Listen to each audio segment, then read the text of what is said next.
Дневник во 20 часот. Добро вечер. На почеток на станите од регионот и пошироко.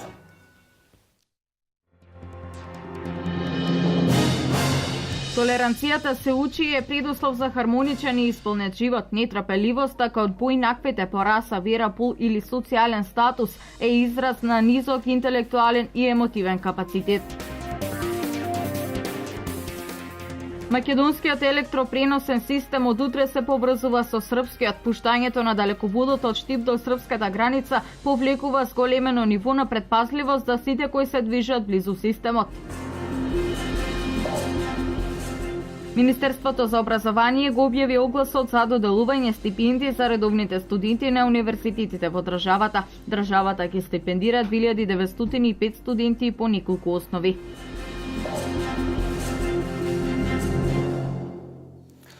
16 ноември е меѓународен ден на толеранцијата. Терминот е востановен од страна на УНЕСКО, а целта е да се подигне нивото на толеранција на различностите меѓу луѓето и прифаќање на различни идеи и погледи на сите кои според некакви норми се сметаат за различни. Денеска се одбележува меѓународниот ден на толеранцијата. Македонската академија на науките и уметностите и мисијата на УПСЕ во Скопје дискутираа на тема мултикултурализмот и толеранцијата, миграциите и предизвиците на социјалната интеграција. Постои ли толерантност, односно колку Македонија е толерантна земја? Мислење за ова имаме од доцент доктор Трајче Стојанов од Факултетот за образовни науки при УГД. Ако земете предвид историјата на оваа држава и контекстот во кој што живееме, ќе видиме дека ние сме биле мултикултурна и интеркултурна држава уште многу пред тој концепт да се тематизира на ова теориско ниво во Европа. Именно мултикултурализмот како теорија настаната никнате во Европа во обидот Европа да се справи со големиот број на мигранти, посебно со муслиманската миграција. И тоа е концепт кој што настанува во средината некаде на минатиот век. Но од друга страна, ако земете уште на почетокот на векот, ние сме имале еден проглас кој што бил во својата суштина мултикултурен и интеркултурен.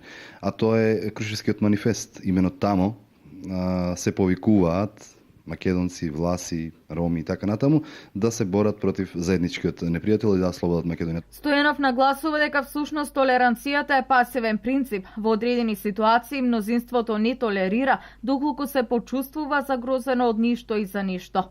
Таа дозволува само некого да толерираме. И тука е доволно. Значи, ќе ги толерирам ромите, ќе ги толерирам албанците, ќе ги толерирам турците, но тоа е пасивна категорија. Не е активна, не е инклузивна. Толеранцијата значи те толерирам само до оној момент до кој што не ме загрозуваш мене. Толерантноста може да се воочи со терористичкиот напад во Париз. Се работи за навистина загрижувачка ситуација не само за Европа, туку и за нашата земја. Сериозни предизвици се надвиснати над Европа, а тоа во голема мера не засега и нас. Имено, што би случило сега? Европа би станала поприлично нетолерантна, би ги разбудили сите овие десничарски движења кои што тлеат. Во Франција имате партија која што е изразито националистичка, но ова од друга страна би ги стимулирало и постоечките влади да преземат такви некакви радикални чекори на затварање на своите граници, на затварање на протокот на бегалци, и тоа ќе значи дека првата брана во која што ќе ударат овие земји од Балканот, Грција, Македонија, Србија и така натаму, ќе бидат први на удар, така што мислам дека, да не звучам песимистички, но нас не чекаат тешки денови. Акцентот за одбележување на меѓународниот ден на толеранцијата е ставен на овој немил настан во кој се нарушени човековите права независно од етничката и верската припадност. Утре ќе биде ставен под напон новоизградениот 400 киловолтен далековод за директно поврзување на електропреносните системи на Македонија и Србија. Од МЕП се апелираат за внимателност при движењето близу далеководот долг 70 километри со капацитет на размена на електрична енергија до 600 мегавати. Во Штипскиот регион ова е втор далековод кој го поврзува нашиот и електропреносниот систем со соседни земји, односно со Бугарија и Србија. Новоизградениот 400 киловолтен далековод кој се простира од трансформаторската станица Штип до македонско-српската граница утре ќе биде вклучен под напон. Трасата на која е поставен новиот далековод е долга 70 км, поминувајќи низ териториите на општините Штип, Карбинци, Свети Николе, Куманово и Старо Нагоричане. Со оглед на тоа што се работи за енергетски високонапонски далековод, потребно е местното население да се придржува до сигнализацијата за предупредување од опасност. Во оваа прилика апелираме до местното население кое што живее во општините Штип, Карбинци, Свети Николе, Куманово и Старо Нагоричане, општини на чија територија поминува овој далековод, заради тоа што ќе биде вклучен под напон да бидат особено внимателни и да ги следат инструкциите на сигналните табли кои што се однесуваат на нивната безбедност. Тие можат да поминуваат и во трасата на самиот далековод, но треба да бидат внимателни од аспект на тоа да не се обидуваат да се качуваат на далеководни столбови или да минуваат со робусна земјоделска механизација под далеководните столбови, исто така да бидат внимателни кога ги вршат работите наорање со трактори во рамки на трасата кај што далеководот минува на земјоделско земјиште и така натаму. Капацитетот за размена на електрична енергија на овој вод е 600 мегавати и за изградба на овој далековод МЕПСО вложи над 11 милиони евра. Со изградба на овој далековод МЕПСО доби пета врска со 4 соседни електропреносни системи. Пензионерите во Виница се уште чекаат на дрвата кои ги набавуваат преку Сдруженијето, а оттаму убедуваат дека до крајот на идната недела ќе бидат испорачани 700 кубици и ќе ги покријат сите потпишани договори. Само 20% од вкупно 2470 пензионери на ниво на општина чекаат дрвата да им ги обезбеди Сдруженијето. Останатите набавките ги вршат или преку шумското стопанство или од приватни шуми. 2015 година Сдруженијето склучило договор за набавка на 4100 метри просторни дрва, од кои 3400 се испорачани, остануваат уште 700. Председателот на виничките пензионери секојдневно се соочува со реакциите и револтот од оние кои потпишале договори и ги исплатиле дрвата, а се уште чекаат, но со убедување дека до крајот на идната недела сите порачки ќе бидат завршени. Покрај тоа што имаме известна мера каснење на испоруката на дрвата, со надлежните во македонски шуми е договорено дека дрвата што се договорени за пензионерите сигурно ќе бидат испорачани и тоа ќе бидат испорачани квалитетни, добри дрва до крајот на овој месец. Така да сите пензионери не би требало да мислат дека дрвата нема да им бидат донесени. Дрвата ќе бидат сигурно донесени и покрај што се касне. Проблемот со дрвата не е ниту локален, ниту регионален, бидејќи нема здружение каде не доцни набавката на огревно дрво. Реакциите дополнително се заострија со зголемувањето на цените од страна на трговците кои посредуваат во набавките. 3400 денари за ДАП и 3200 денари за бука се цените кои ги наметнаа приватните концесионери наспроти цените по кои се продаваат од шумското стопанство. 2580 за бука и 2660 за ДАП. Многу недоречености висат во воздух, но за пензионерите во овој момент е битно дрвата да стасат во дворовите пред да не изненади снегот. Следи информација за редовните студенти. Објавен е конкурсот за доделување стипендии за студентите запишани на додипломски студии од прв циклус на јавните и приватните универзитети во Македонија за студиската 2015-2016 година. Министерството за образование и наука денес го објави конкурсот за стипендии за редовни студенти за студиската 2015-2016 година, запишани на додипломски студии од прв циклус на јавните и приватните универзитети и високообразовни установи во Република Македонија. Имено, според конкурсот, Министерството ќе додели вкупно 2905 стипендии распоредени во 3 групи. Висината на стипендијата за прва група стипендии за студенти од социјални категории изнесува 3300 денари месечно за 9 месеци во текот на студиската година, а вакви стипендии ќе бидат доделени на 1500 студенти од социјални категории. Во втората група ќе бидат доделени 630 стипендии. Висината на стипендијата за втора група стипендии за студенти кои постигнале особено висок успех во учењето и просечен успех до тековно запишаната студиска година на техничките факултети и медицинските науки од најмалку 8,5 просек, а за студентите на факултетите од општествените науки и на факултетите од уметностите да имаат постигнато најмалку 9 просечен успех, изнесува 4400 денари месечно за 9 месеци во текот на студиската година. Во оваа група ќе бидат доделени 590 стипендии. Висината на стипендијата за втора група стипендии за студенти кои постигнале особено висок успех во учењето од најмалку 9 просек на студиските програми по информатика изнесува 6050 денари месечно за 9 месеци во текот на студиската година и вакви стипендии ќе бидат доделени 40. Висината на стипендијата за трета група стипендии за студенти запишани на студиски програми од научните подрачја на природно-математичките, техничко-технолошките, биотехничките и медицинските науки изнесува 3300 денари месечно за 9 месеци во текот на студиската година.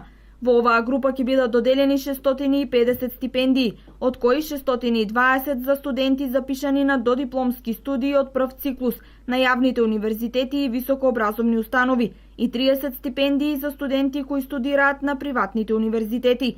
Право на стипендија имаат студентите запишани на додипломски студии од прв циклус, кои студираат на јавните и приватните универзитети и високообразовни установи во државава и кои се редовни студенти, да не повторувале година во текот на студирањето, да не се корисници на стипендија од други установи, институции или компании и да се државјани на Република Македонија.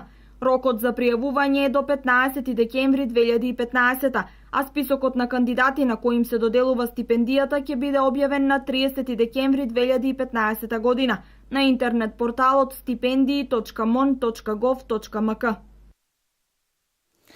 Предизвици и перспективи на Македонија од Букурешкиот договор до денес. Ова беше тема на трибината на Факултетот за образовни науки при Универзитетот Гоце Делчев. Македонската историја е неисцрпна инспирација за историчарите и за студентите, но и за уметниците. Филмот Последниот македонец, патот до истребување, ја прикажува македонската историја низ вековите, низ неколкуте светски војни, со изјави од еминентни историчари од Македонија и од соседните држави. Секој со своја вистина, со свој начин на интерпретирање на историјата. И верувајте ми, тоа беше еден од најинтересните процеси, еден од најинтересните предизвици за самиот филм, кога гледате дуел меѓу сите историчари, како си дебатира за една тема, само секој си го кажува својот пристап и поглед на национална историја. На Балканот имате многу повеќе историја отколку што може да ја издржи. Сите имаат своја приказна. Ако не е така, ние денеска не би имале проблем со името. Значи, оние историски матриси кои што постојат се видливи во филмот. Да речеме, секој си има своја приказна за она што било. Меѓутоа, како што можете да видите од филмот, амблок соседите не ја признаваат Македонија и македонскиот народ. Значи, они као да имаат еден договор во однос на оноа кој е и што е Македонија. Според професор доктор Чепреганов, она што се случувало пред многу години очигледно ни се случува и денес, односно минатото се уште е дел од сегашноста на Македонија. А според режисерот Пиперковски, медиумот, односно филмот, е начинот на кој денес може да се проговори за проблемите што се уште тлеат. Филмот нас во суштина не враќа на времето кога нашите да речем предци се бореле за формирање на македонска држава, македонска нација.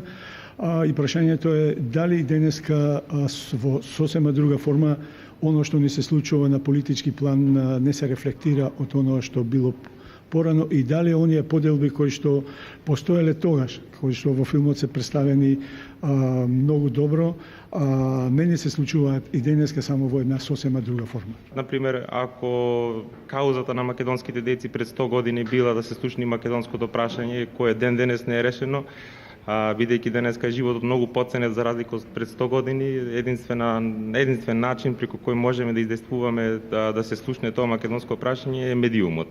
И мислам дека филмот е како најдобра основна точка преку која можеме да почнеме и да дебатираме, едноставно да завршиме сето тоа што било пред 100 години. Филмот Последниот македонец, патот до истребување го доловува времето кога се формирало македонското национално движење, но и историските факти за тоа како екзистенционалните проблеми и од најголемите војводи создавале предавници. Токму затоа филмот треба да биде виден од секој македонец, истакнува професор доктор Чепреганов и додава дека чувството за државност и нација се уште не ни е доволно изразено. Филмот може да биде поука како во иднина не треба да се однесуваме кон сопствената држава, за да се задржи она за кое нашите предци се бореле, формирањето на државата и опстојувањето на македонската нација. Свештениците од Брегалничката епархија По крводарителската акција минатата недела, денес се вклучија во уредувањето на околината на црквата Света Петка и Свети Климент во штипската населба Сењак. Во пресрет на празникот на црквата, овој храм ќе блесне во најдобро светло, тврдат од свештенството и од локалната власт. Нашиот православен народ знае дека храмови не се градат за еден ден, туку со години, но бидејќи веќе се приближува и храмовиот празник на храмот Свети Климент Охридски овде во населбата Сењак, се вклучивме и ние во уредувањето на дворното место на храмот, бидејќи ние секогаш помагаме и се вклучуваме во секакви акции доколку има потреба, но се надам дека и оние наши верници кои живеат овде блиску до храмот ќе дојдат, ќе се приклучат за што побрзо го завршиме и дворното уредување на овој храм и овој храм да биде еден центар овде во населбата Сењак, каде што ќе се собират и младите и старите, ќе се релаксират и ќе се духовно нахрануваат во овој храм. Ова ќе биде парк не само за црквата и за верниците кои што доаѓаат во самата црква, туку ќе биде парк за сите жители во населбата Сењак, ќе може да доаѓаат да рекреираат овде. Паркот ќе биде направен за 3 дена, максимално ќе се вложиме овде, така да ќе створиме сите услови кои што ги имаат, кои што треба да ги имаат граѓаните. Паркот го работиме заедно со свештениците и ова е за прв пат во историјата да се работи вака на една ваква акција. Денес во детската градинка 23 август во Берово се одража активност од проектот Зелена иднина за нашите деца, во чии рамки беше промовирана сликовница и прирачник за заштеда на енергијата. Во проектот е вклучена и градинката Џани Родари од општина Гоце Делчев, Република Бугарија. Проектот се реализира од ИПА програмата за меѓугранична соработка помеѓу Македонија и Бугарија. Денес во општина Берово се одржа завршната активност од проектот Зелена иднина за нашите деца, проект кој се реализира од ИПА програмата за меѓугранична соработка помеѓу Македонија и Бугарија, а во кој партнерска општина на Берово и општината Гоце Делчев од Република Бугарија. Тоа што беше во проектната задача да го направиме, а од инфраструктурни задачи беше целосна реконструкција на детската градинка во Русиново и подобрување на енергетската ефикасност на објектот, го направивме, го сменивме парниот котел во детската градинка во Берово, оценивме дека токму со подобрување на енергетската ефикасност на објектите од детски типот на детски градинки, најдобро ќе можеме да кажеме која треба да биде иднината на Македонија, која треба да биде иднината на нашата општина, тоест и во другите објекти кои се во собственост на општината, да ги применуваме овие мерки и да почнеме сите енергијата да ја штедиме. Уште во 2014 година детската градинка во Гоце Делчев е гасифицирана и поставени се соларни колектори, со што се видливи резултатите од енергетската ефикасност. Како координатор на проектот, општина Берово постави високи стандарди и идеи и затоа мислам дека во иднина ќе продолжат ваквите и слични проекти. Во рамки на настанот на кој присуствуваа околу 50 учесници од Македонија и Бугарија, беше промовирана и сликовница и прирачник за заштеда на енергијата. Се радувам што од денеска па натака секоја градинка во Република Македонија ќе добие по еден примерок од сликовницата и по еден примерок од упатството, односно прирачникот за воспитувачи и родители, и ќе можат да ги црпат искуствата од таму и да ги применуваат информациите во својата секојдневна работа за тоа како вреди енергија да се штеди. Дечињето од детската градинка 23 август од Берово пред присутните родители низ игра и песна прикажаа што значи обновлива енергија и колку таа е корисна за градинките. Необновливи извори на енергија. Јаглен, плин и нафт. Финансиските средства кои што Европската унија ги овозможи на двете општини изнесуваат близу 500.000 евра, по 250.000 евра и за двете општини. По повод одбележување на месецот на книгата, детската градинка Стибово Штип организира повеќе настани и посети на писатели во градинките. Утринава во клонот Цветови во Стибовата детска градинка се одржа работилница "Како настана мојата прва сликовница" со авторот Киро Донев. По повод одбележување на месецот на книгата, детската градинка Стибово Штип организира повеќе настани и посети на писатели во градинките.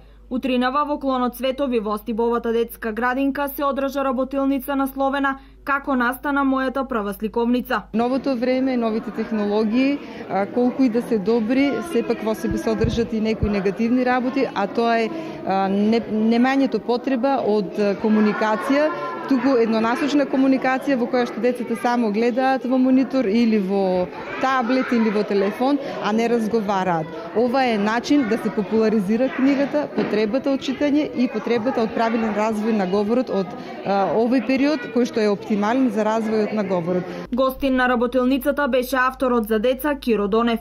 Ваквите манифестации, како ова што е според мене една од најоригиналните на начинот на популаризирање на книгата, ние кои се занимаваме со таква литература за најмладите, тука го проверуваме она што го создаваме за нив.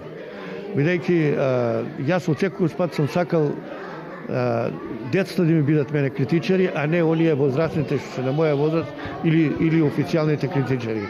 Детето не знае да прави лице, детето или му се допаѓа нешто или не му се допаѓа. Тука сме да ги провериме, да на некој начин, освен тоа што сакаме да ја популаризираме книгата, односно месецот на книгата, и да видиме дали сме вистински автори за нив. Цртаме. Што цртите? Лист. И потоа, сликовница како ќе правите? Папка, нешто така, и мораме да ја нацртаме, да избоиме убаво. Лист цртаме. По боите? Да. Каква боја? Во жолта и во портокалова овие. Потоа што ќе правите? Ќе си направиме книга. Што правите денес? И боиме листовите. И потоа? Ќе правиме сликовница? Да. Целта на денешната работилница е на најмалите, односно идните читатели уште од мали нозе да им се вроди љубов кон пишаниот збор и важноста за говорење македонски литературен јазик. Инаку, традиционално детската градинка Астибо секоја година активно се вклучува во одбележување на месецот на книгата.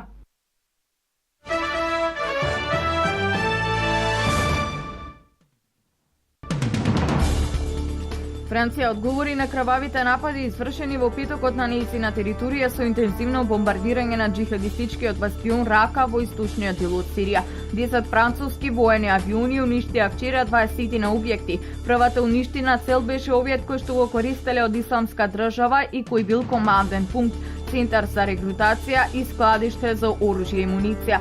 Втората цел е тренинг камп за терористи, прецизира Министерството за одбрана.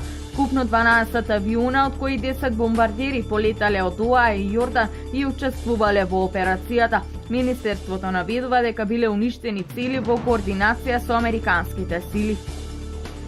Данските авиони ловци од типот Фи-16, кои учествуваа во нападите на меѓународната коалиција во Ирак, би можеле да се вклучат и во операциите против џихадистичката група Исламска држава и на територијата на Сирија, најави шефот на данската дипломатија Кристијан Јенсен. Одлуката за учество на дански авиони и во напади врз цели во Сирија треба да биде одобрена од парламентот на Данска. За сега нема најава кога владата ќе достави барање до парламентот за проширување на мандатот на данските авиони. Хакерската група Анонимуси им објавија војна на ИСИС. Постирајќи видео на YouTube, групата на француски кажа дека ќе го искористи своето знаење да го обедини човештвото и да ги предупреди ИСИС да бидат подготвени за тоа што доаѓа. Анонимусите од целиот свет ќе ве гунат. Треба да знаете дека ќе ве најдеме и нема да ве оставиме на мир. Ќе ја направиме најголемата операција против вас. Војната објавена, подгответе се, велат анонимусите преку видеото. Тие додаваат дека војната е започната и дека францускиот народ е јак и силата уште повеќе ќе се зголемува.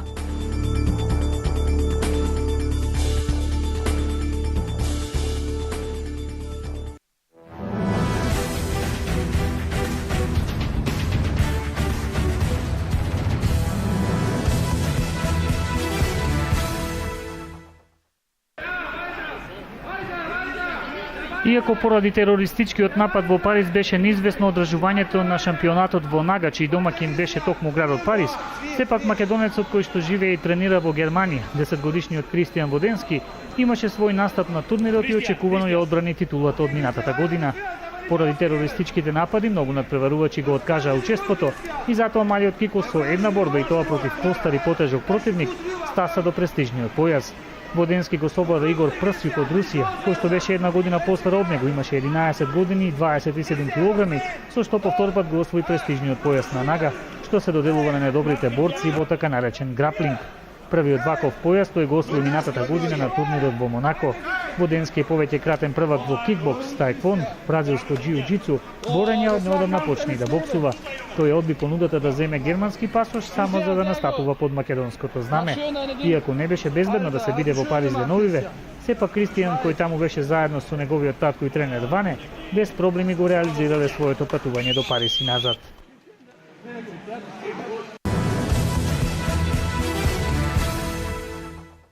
Одличен натпревар вчера се одигра во салата при средното општинско училиште Методи Митевски Брицо, натпревар во кој се сретнаа ракометните кадети од Делчево и ракометните кадети на Вардар Јуниор од Скопје. 25-25 беше конечниот резултат од натпреварот, а љубителите на ракометот можеа да видат уште еден прекрасен натпревар со второпласираната екипа на табелата во моментот. Со ново освоениот бод, екипата од Делчево сега има 8 освоени бодови, а над неа се наоѓаат екипите на Борец, Вардар Јуниор, ракометниот клуб Радовиш, како и лидерот на табелата ракометниот клуб Металург од Скопје. Најефикасниот поединец на надпреварот беше Гоце Георгиевски, но не изостана тимската игра која на стручниот штаб му дава надеж дека ракометарите во наредниот период од надпреварувањето ќе постигнат уште подобри резултати. Ова воедно е одлична покана и понатаму љубителите на ракометот да ги следат надпреварите кои што се играат во Делчево во рамки на кадетската лига, каде ќе следат уште многу интересни надпревари.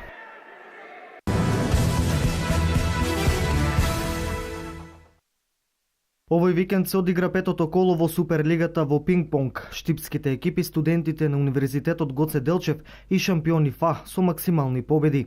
Лидерот на табелата Гоце Делчев во штип ја победи екипата на Вардар, додека пак шампиони ФА ја совлада екипата на НИЦ. И двете екипи забележаа победи со резултат од 5:0. За екипата на Гоце Делчев играше докажаната и добра екипа во состав на Кристијан Станојковски, Петар Костовски, Филип Костадиновски и Игор Саздов.